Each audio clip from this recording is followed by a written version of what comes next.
Welcome to Bite-Sized Corrosion. My name is Vanessa Seeley-Fisher, and it's my great pleasure to host today's session. Now, today we're starting a new 3-session series looking at the very broad topic of material selection. And I know that we will barely scratch the surface, but hopefully by the end of this series, we'll have some useful questions in our toolboxes and maybe some new perspectives of what to look for when we select materials for our projects. It's something I'm really looking forward to because this is not an area in which I count myself an expert in any shape or form. Choosing a suitable material for one's construction project is vitally important for the success of your project, and I'm so delighted that we can welcome Neil Webb back to the microphone today. As a metallurgist, I'm hoping Neil's going to share some useful and practical insights. So welcome, Neil. Hi, Vanessa. Thanks. It's good to be back. Mentioning that my original training was in metallurgical engineering. We had a very interesting and lively lecturer who took us for physical metallurgy. And he said to us on one occasion, he said, you know, all metallurgists have 2 hands. When you ask a metallurgist a question, he will give you an answer. He said, on the one hand, you could be doing this, and on the other hand, you could be doing something else. And so exactly that with materials, there's very rarely a single solution to a particular situation. And it's a case of optimizing all the various parameters and coming up with the solution that is most appropriate for your particular conditions. And that appropriate solution may be based on economics, it may be based on reliability, it may be based on recyclability, which is the main thing that we're looking at in terms of greening everything these days. And so there's always many ways to kill our cat. We don't only need to choke it with cream. I did start very carefully, and I didn't say choose the correct material because I am very cognizant of the fact that there is, as you say, more than one way to kill a cat than choking it with cream. Neil, primary focus, I would say, from my perspective, is to take the likely corrosion into account at the start of the project. But is that the right place to start, or are there some other key factors that we should consider when we choose the material of construction? Well, corrosion is a surface phenomenon. It is the interaction of the material of construction with its environment. And therefore, the corrosion process takes place on that surface, on that interface between the material and its environment. So you have got the 2 hands. You've got the material on the one hand and the environment on the other hand. And you can change the material to suit the environment, or you could perhaps change the environment to suit the material. But often you can't change the environment. And then you've got to look at the material. And you have to choose a material with the surface properties that will be suitable for that environment, whilst at the same time, the material must be suitable for the mechanical aspects of the construction, be it a civil engineering design or a mechanical engineering situation, such as a pump or a pressure vessel or something like that. When we talk about the environment, we're not just talking about whether it's in Johannesburg or Cape Town. We're actually talking about the environment that the containment is exposed to. Am I correct? Yes, it's the microenvironment. The corrosion process takes place in what is commonly called the double layer, which is that layer of, be it gas or liquid, up against the surface of the material of construction. And it's the chemical and electrochemical interactions that take place at that surface. So, for example, I just recently decommissioned a TV dish at home because I no longer have the need for it. And the dish was supported by a steel tube, which had been electroplated. And you would think that Johannesburg was a fairly benign environment, but the top layer of this tube, which was horizontal, had been exposed to presumably the acid rain that we experience, and the galvanizing on the top surface had worn away completely. It had dissolved away, and you could actually see the extent of the reaction between the surface and its environment. I have 2 comments in that regard, and the first one is a bit facetious, but it's quite heartening to note that a corrosion engineer's own property suffers from corrosion occasionally. Yeah. And the second comment that I just want to say is that I'd like us not to talk too much about zinc and galvanizing today. Very cognizant that galvanizing and the use of zinc in conjunction with steel is a very common way of providing some protection as well as structural support to materials of construction. But it's such a vast topic that we've actually earmarked June this year for our entire series to be focused on zinc, galvanizing, and various spin-offs from that with some guest speakers. But I'm not ignoring it because it really is a good material of construction. But if we can steer away from zinc and go back to our environment, having considered the environment, so if I've got a pipeline, either what it's carrying or the ground it's going to be in, if I've got a tank, again, what it's holding, so it's a reaction vessel, what else do we need to consider when we're trying to choose the material of construction? I think one of the most important things to consider is the design life of the system. If you've got a short-term process where you're going to be using some equipment for a fixed period of time, say 10 years, and you know that at the end of that, there is no chance that that is going to be used for anything else, and you're going to decommission it and scrap it, well, then you can manufacture it from something where you have a known corrosion rate. Say this structure is just pick a number, 6 millimeters thick, and it has a minimum thickness of 5 millimeters from a structural point of view, and you're going to have 100 microns per year of corrosion due to the interaction with the environment. And this sort of thing does happen in process vessels when you've got liquids, okay? Then that's 10 years, 100 microns a year, that's 1 millimeter of corrosion over 10 years. At the end of the 10-year period, you've got a vessel that is still structurally sound, because you don't want it to burst on your 9 years and 364 days. And then it has fulfilled its designed purpose. But in a pipeline system, you put a pipeline in the ground and you design it for, say, 40 years. In 40 years' time, what are you going to do? You're not going to throw the pipeline away. You're going to refurbish it and expect it to operate for another 40 years. And so in that case, your design life or your system that you want to choose must be something that can readily have its design life extended. And in that regard, just to give you a good example of it, many of the old steel pipelines, which were lined with bitumen, some of these pipelines are 80 years old, and they are still serviceable from a pressure point of view, but now they're starting to corrode, the bitumen lining is gone. Well, we go in there and strip the lining and reline the pipe with cement mortar, and it's now good for another 40 or 60 years from an internal corrosion point of view. So to me, design life is really one of the most important aspects when you're coming to choose a material of construction. As we say in Afrikaans, goedkoop is duurkoop. If you choose something that has least capital cost, you're likely to land up with an extremely high long-term maintenance cost. That does seem to be a challenge in my experience, is there's this battle that seems to be waged between those who want to consider life cycle costing and those who want the cheapest upfront scenario.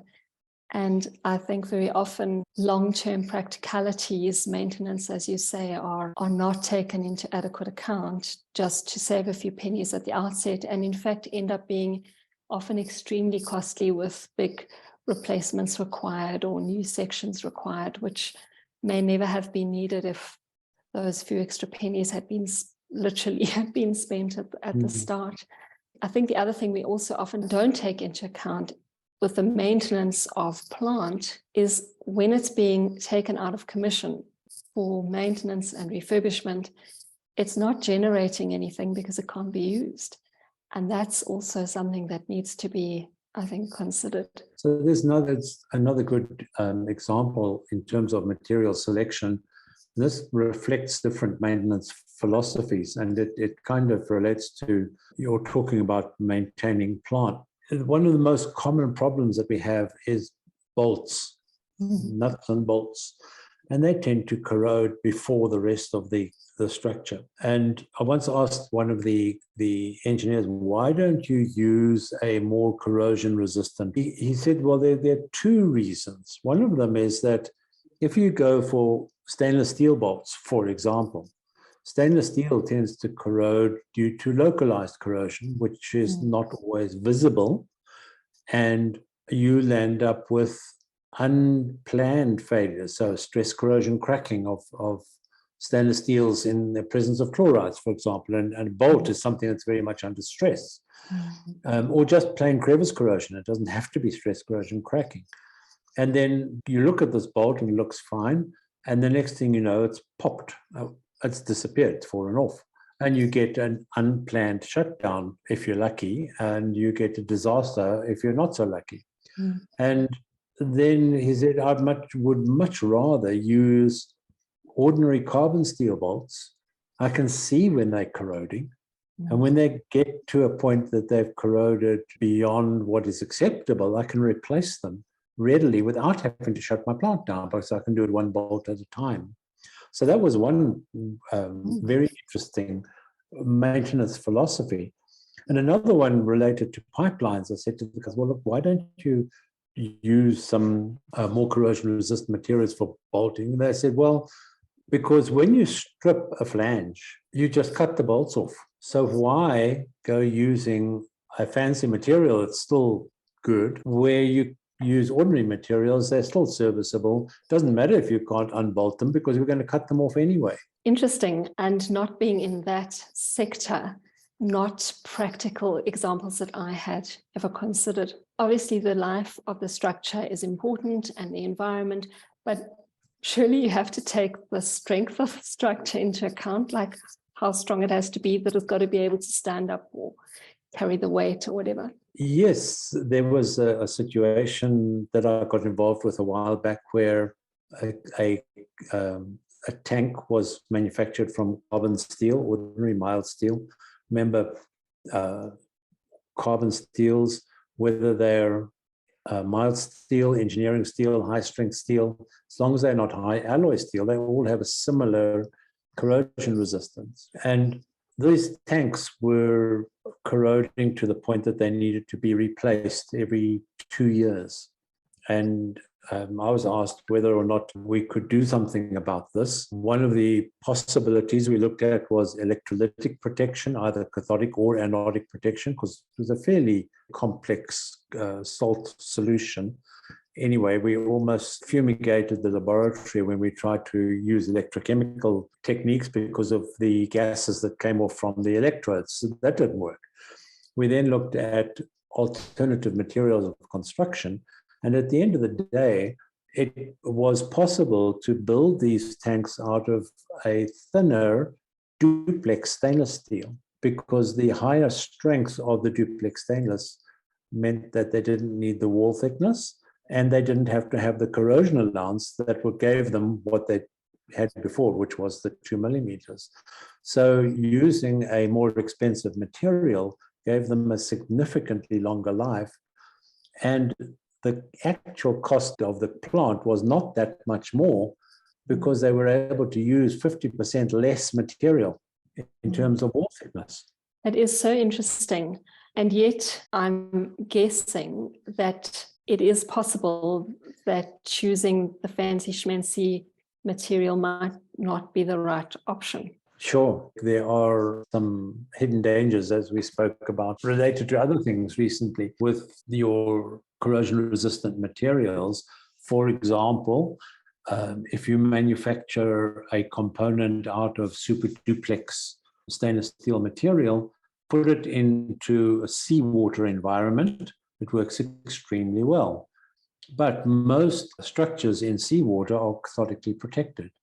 And if you apply cathodic protection to super duplex materials, you have the danger of hydrogen embrittlement. So I think it is vitally important that this question of material selection must be considered from all aspects, and not just blindly following one particular avenue, such as saying, oh, it's more resistant to oxygen, or it's more resistant to chlorine, or it's more resistant to acids, or whatever. You've got to consider all the possibilities. There was an interesting case also a number of years ago where some Hastelloy material was used to manufacture a very, very expensive, complicated valve assembly, which was handling concentrated hydrochloric acid. And in theory, this material was perfectly compatible with the acid. However, this valve failed dismally. They attempted to line it with Teflon, and it failed even worse because the Teflon did not form a complete barrier. And if they had a crack or a pinhole or whatever at that point, the valve failed even faster. I got involved in the investigation work with this, and what we discovered, and the fact that the lined valve performed worse was a good clue. We discovered that they had a variable speed drive pump, pumping the hydrochloric acid into this valve. And there was an AC sneak circuit because the pump had not been properly earthed. And the AC was traveling up this acid, which was highly conductive and causing electrolytic interference corrosion of the Hastelloy material. It's not just corrosion things you've got to look at. You've got to look at the possibility of electrical interference as well in many different situations. What's coming out very loudly and clearly to me right now is that, as with everything corrosion related, it's seldom a one-stop shop. It's seldom a copy-paste from last time when we did this. We really need to take time to see what is today's scenario, what is the current situation. Is there the last time we built this plant, we used A, but are there any different products or products that have been modified by their manufacturers, changes in the environment, sneaky current circuits, a lot of thought needs to go in. I think technical copy-paste is one of the biggest risks that there is in material selection. Last time we did this, let's do it again. And then something's changed. Maybe even something in the material that you're using, that the manufacturer has made a minor change in the constituents of, say, a heavy-duty coating system. And all of a sudden, that heavy-duty coating system doesn't perform the same way as it used to. I'm not necessarily saying that it cannot perform, but there may be something slightly different in its application parameters, or its curing mechanism, or its curing cycle, or anything like that. And all of a sudden, this material doesn't work anymore. The ramifications of that can be quite dire. So Neil, kind of would a takeaway be that steels don't always work? I don't think you can say that steels don't work. I don't think you can say that steels do work. You need to pick the appropriate combination for your particular situation.